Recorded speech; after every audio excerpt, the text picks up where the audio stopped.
Side na to, yung pinakadulo, then yung likod. Sige ma'am, bale by basement 1 and 2 for parking. Yes, and then ground floor commercial, and then second floor naka-hold.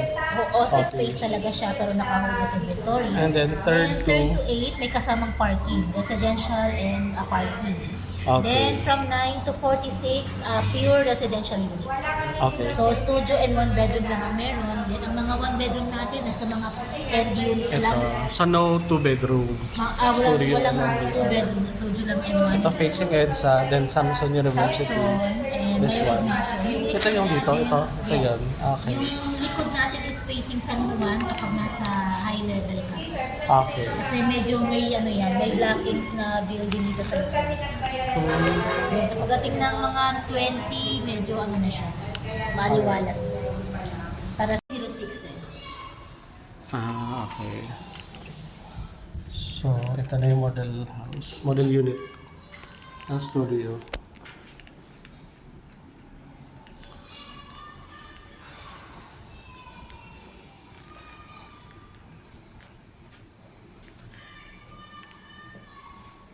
Not delivered.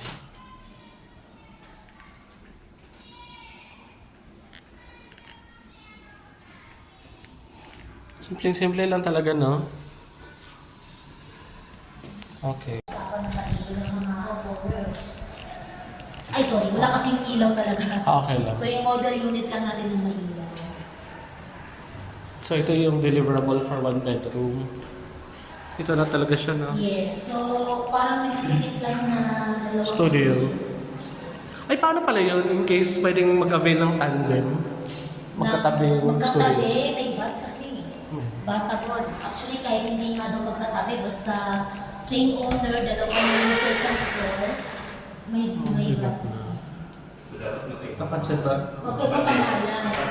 Pwede. Kasi magkano na siya? 2.3, ito 4.4, 4.5. So may VAT na to. Oo. Ay, hindi pa rin siya batable. Ay, di pa rin? Oo, kasi ang contract price niya, yung base price niya, walang 3.6. So may mga miscellaneous lang na inad kayo umabot ng 4.4. Pero syempre, ano naman to? Perpetual ownership, di ba? Perpetual. Oo, kaya talaga to kay developer. Move-in. Move-in, sa 500. Yes.